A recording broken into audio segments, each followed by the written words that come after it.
ko po sa lahat ng kababayan ko, sana unahin na lang siguro natin yung sarili natin bago sila. Kasi hirap pag unahin natin sila, hindi naman tayo nila inuuna, hindi rin tayo nila iniintindi. Hindi maalala, hindi.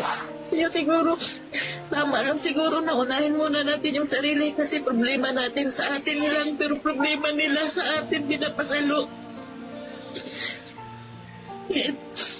Hayaan na lang siguro natin na pagsabihan tayong padamot, masama ang ugali. Kasi unahin natin sila, wala naman silang pakialam sa atin.